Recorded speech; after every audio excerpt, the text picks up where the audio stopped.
to Midterm Madness. That's right, the midterms are coming up tomorrow. We're broadcasting this on Monday, the 7th, and the midterm elections will be going on Tuesday, the 8th of November in America. And we, in the rest of the Western world, hold our breath together to wait to see whose lead our countries will be following, because England, Canada, everywhere else, we all just look to America to see what they're doing.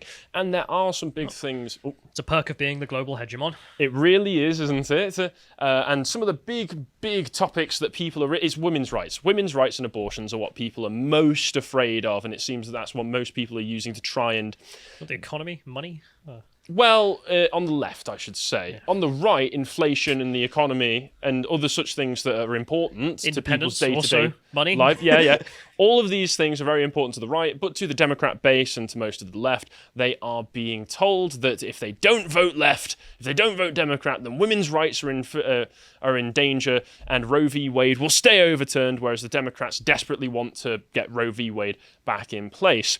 And to do so, along with fear-mongering, the Democrats are going for the Coomer voter base, as we'll cover as we carry on. And as such, it's very relevant to point out that the new freemium article that's available for free for all of our viewers, you don't have to have a premium subscription to view this now, for the next week, is Thomas's old article he got back in January called Why Feminists Won't Talk About OnlyFans, where he's discussing the phenomenon where, it's all women's rights, sexual agency and such like that, but they really refuse to properly address OnlyFans, although I do think that in the time since this article has been published, that's changed just a little bit, because now a lot of feminists, a lot of people saying that they're feminists, are saying about how OnlyFans is a very, very good thing. As well as that, I also wanted to promote a recent contemplations that you do need to be a premium subscriber to access, which is the Psychology and Morality of Pornography, where Josh and Connor more so had a debate about whether porn should be legal or illegal in the first place. And there were some very intelligent and interesting points made on both sides. But let's get into it now. So, even in the BBC over here, we have articles talking about what are the US midterms and talking about what happens if the Republicans win. And they say if the Democrats hang on, this is the stakes of this. All right. What were you saying? Go on. You remember during Brexit when they were like, we'll run out of sandwiches, we'll all get super gonorrhea if Brexit happens. Do you remember those articles? Yeah, no, I remember those articles. I'm wondering if it's the same thing. The Republicans ring. Parts of England will start to sink randomly. A meteor will just smash into the United That's right, States. without the weight of all of the immigrants holding England down, it'll float off. It's like we'll run out of sandwiches. We'll run out of sperm as well. That was one. Remember that? What? We've run out of Danish sperm. That was a real article about Brexit. I've got more than enough of that for the country, don't worry. Apparently not, according to the BBC. Oh, they've not met me just yet, have they? All right, so if the Democrats hang on, President Biden will be able to keep going along with his plans on climate change, expanding government-run healthcare programs, and protecting abortion rights and tightening gun control. So all the bad things. To translate this to a writer's position, if Democrats hang on, Biden will implement all of the bad things. If the Republicans take control of either chamber, they'll effectively grind that agenda to a halt. They'll also be able to control investigatory committees, so they could end the inquiry into January 6th, and... start wasting everyone's time. Yeah, we could save people money, protect the rights of the unborn, all this sort of stuff, and leftists are there at the side screeching and weeping, but my abortion rights! They might also launch new investigations into topics like the Chinese business dealings of Hunter Biden, or the sudden withdrawal of US troops from Afghanistan. So, actual interesting things that are relevant. Hang on, the capital, no money was wasted, nothing really interesting that happens. Whereas with Afghanistan, you left billions of dollars of equipment for the Taliban. Why exactly? And you're taking bribes from China. Why exactly? Come on, man. That was last year, man. Come on, let me just get my ice cream, Sounds weirdly Texan. I don't know. He's American. Okay. Joe Biden doesn't even know what state he comes from, so... Of the 435 seats in the House, most are safely held by either party, with just 30 currently a toss-up between the two suburban areas around key cities like Pennsylvania, California, and Ohio and North Carolina are going to be the clinchers for this. And in the Senate, it now looks like 4 of the 35 seats being contested realistically could go either way.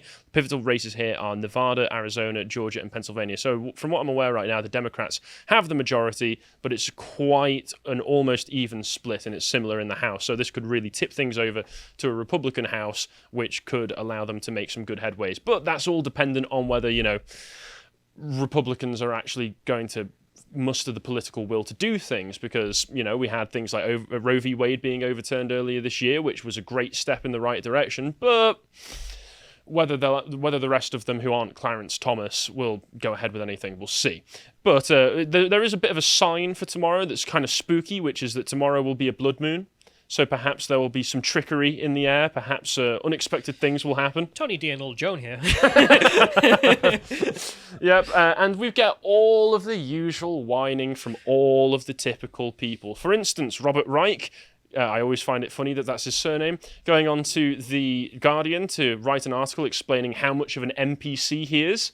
The results of the midterms may determine if American democracy endures, where he states in elections before this one, he gives you a nice list of his NPC credentials. I've worried about Republicans taking over and implementing their policy preferences against political rights in the dark days of Senator Joe McCarthy. Oh dear. Against civil rights in the late 50s and early 60s, against Medicare in the 1960s, for small government in the 1970s and tax cuts in the 80s, a balanced budget in the 1990s. He's saying all of this is a bad thing. If you want smaller government, smaller taxes and a balanced budget, this is all terrible. This is all bad news. Against universal health care in the 90s and 2000s, and against LGBTQ rights in the 2010s. That's right. I support the current thing, and today I'm not particularly worried about Republicans' policy preferences. Today I'm worried about the survival of our democracy. So we've got an absolute home run. That's an absolute ringer right there. Every single NPC checklist that you could fill out, he's been there. Every single time. The only thing he doesn't mention is apartheid, but I'm sure if he had the space, I'm sure if he had the word count, he'd get it in there somehow. I know no one chooses their name, but to have Mr. Empire over here tell us about how much he loves democracy. Mr. Reich. Yeah. It's beautiful, isn't it? Ich bin Hans Reich. Okay. That's great. But there was something that made me sort of like do a little double take when I found that CNN had released an article where they were actually fact-checking Biden. Now, the guy who wrote this, Daniel Dale, I looked up his name on the website, and it turns out he's done lots of fact-checking of Trump's former speeches and such.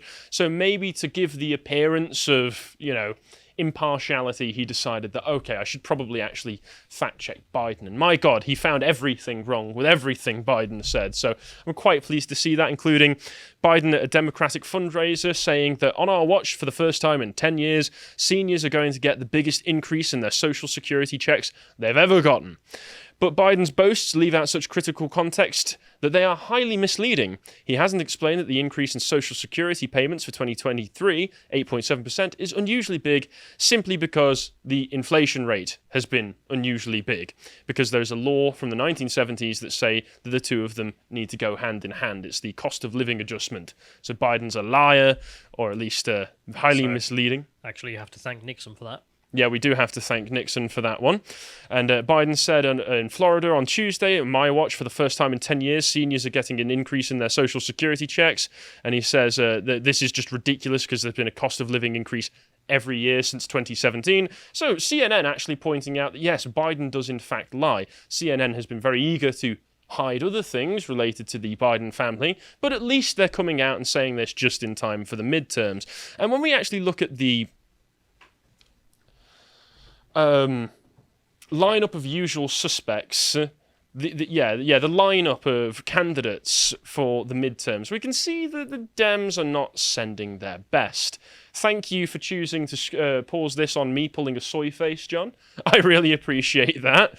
But here's where Josh and I covered John Fetterman, which we deemed a Dem worse than Biden. This is not to just forgive all of the Republicans that these Democrats are going to be going against, because Dr. Mehmet Oz, who John Fetterman is up against in his midterm election, is not a particularly fantastic candidate. He's barely right-wing at all. I would say he's more like a mid-2000s Democrat, but he's still better than a man who can barely formulate sentences, which is... Strong disagree.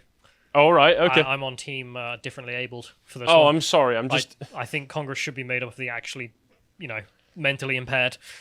I mean, if the Democrats had anything to do with it, they absolutely would be. And that would... I want this to be the face of the Democrats for the next 10 years. Would this be more honest politics? Yes. This would just be honest politics. They're all retards, and now it's We're just more brain obvious.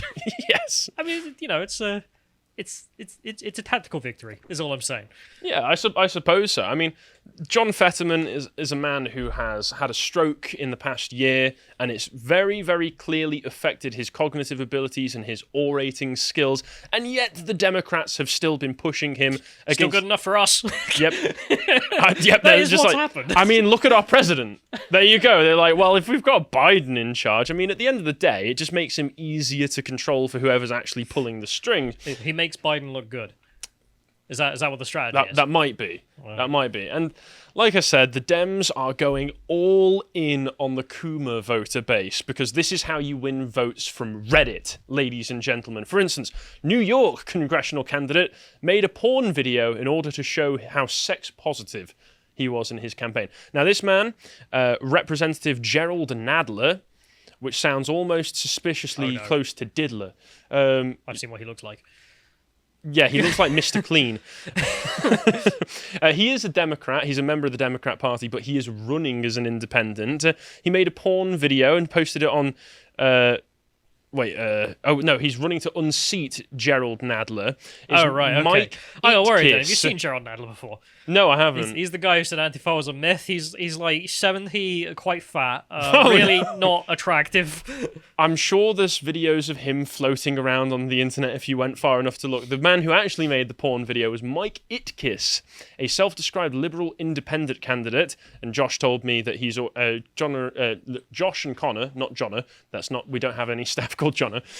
Josh and Connor told me that apparently he is actually a Democrat. He's just running as an independent candidate. He uploaded the video titled Bucket List Bonanza to Pornhub over the summer with a porn performer called Nicole Sage and told the City and State that he made the video as a conversation piece.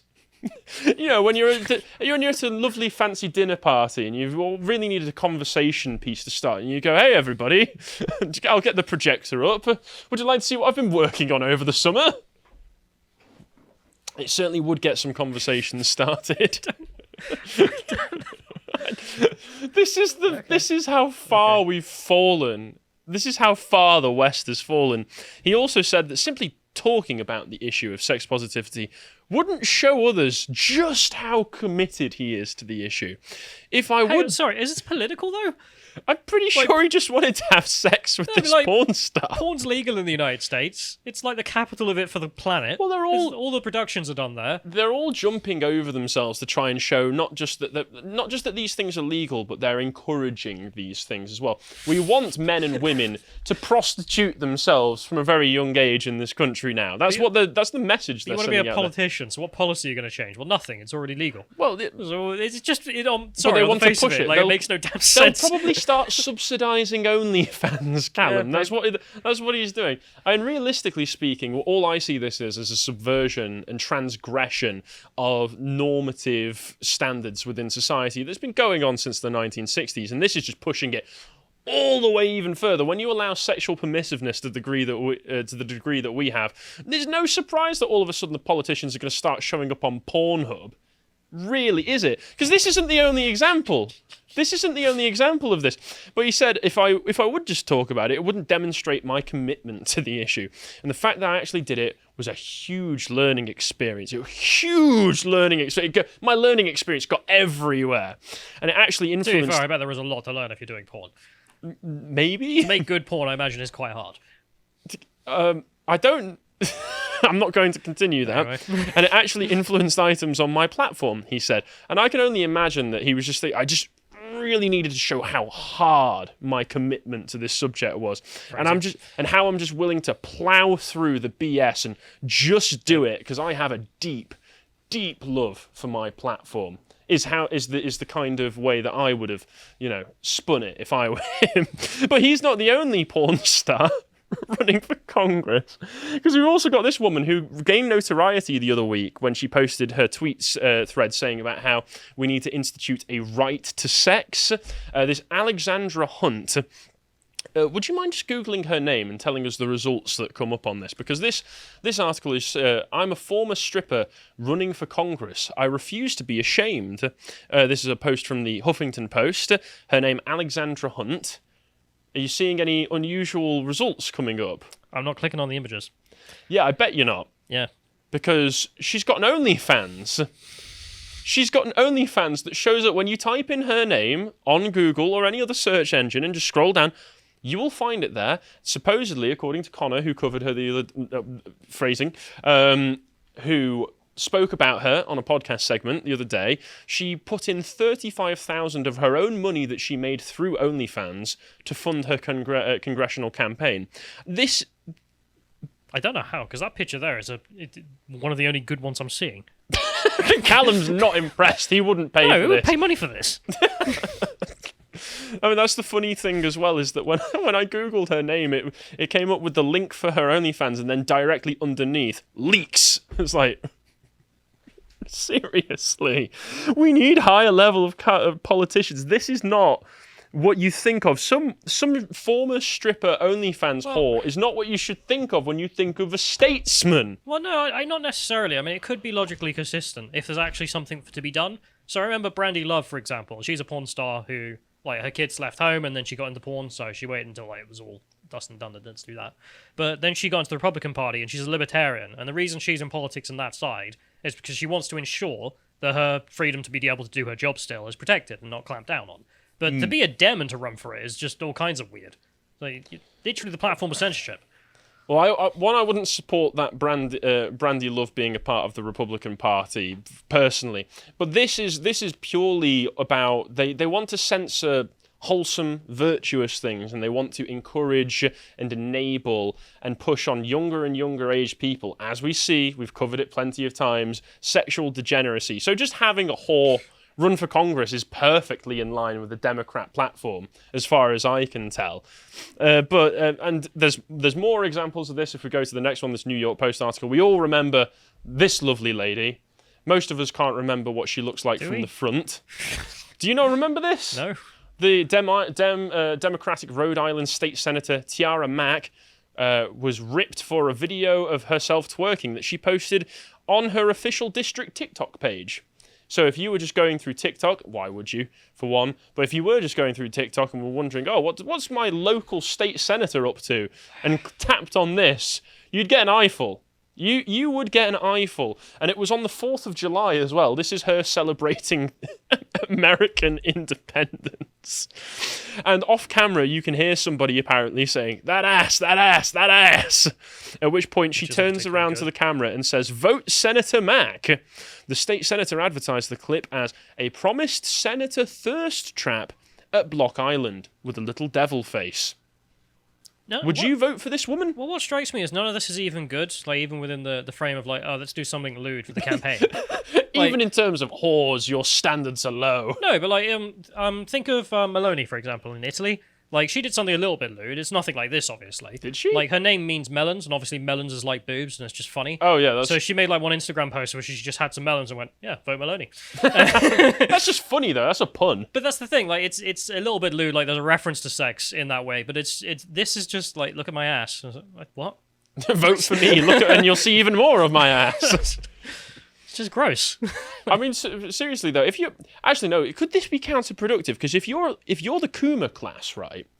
and you actively want to see more of this woman's ass, wouldn't you hope that her campaign is unsuccessful so she shakes it even more for the next campaign? Which she's trapped in the... She's trapped in the Kuma cycle. OnlyFans poverty. Yeah, it's so ridiculous. It racked up more than 70,000 views, with one admirer saying, I need to see more politicians doing this. So we've got Redditors... Donald Trump when involved. No! The golden god, the god emperor has returned. Mack was unrepentant, keeping up the clip and replying to critics, and even posting a video claiming that her twerk had been a powerful illustration of bodily autonomy.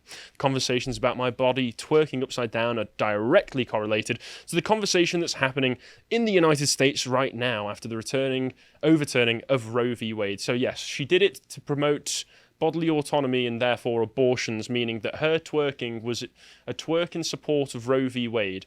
So if you're going to try and make the argument that Roe v. Wade and allowing on-demand permissive abortions and a culture that comes with that does not encourage female degeneracy, not doing a great job. There's another point. I think you should see chat just sort of making the point that in Italy also whores get elected, like Lola Ferrari got elected, for example. And there is something true in the fact that there's a difference here. Because like when the Italians are sex positive, as that term is used, there's at least something classy about it in a way that there just isn't in any of these examples. There's at least a gentlemanliness about it in Italy, perhaps. Not unironically though. Like what's happening in these examples is just gross. Yeah. Like it's not even like haha yeah sex or even just like the female form or any of that crap kind of philosophical bullshit. It's just look at my ass. Not even trying. Look at my ass, vote for me. There you go. That's all it was. But moving on from that particular topic, it like I said, it looks like abortion is going to be a clincher for a lot of people because they talk about social media being a massive way that a lot of these politicians are advertising themselves, as we saw through Tiara Mack there in her unusual campaigning, where they said a recent Harvard poll suggested access to abortions was among young voters' top concerns ahead of the midterms. It also indicated that most of those surveyed viewed the recent Supreme Court decision to end the automatic right to an abortion as a negative move, because we know that a lot of kids go on TikTok and they get their political opinions there, and they are very often subject to left-wing propaganda, but at the end of the day, that's not really any different from traditional media like television and radio. For instance, I shared this the other day, which I found simultaneously shocking and hilarious, which was Matt Walsh sharing a clip from an NBC show, New Amsterdam,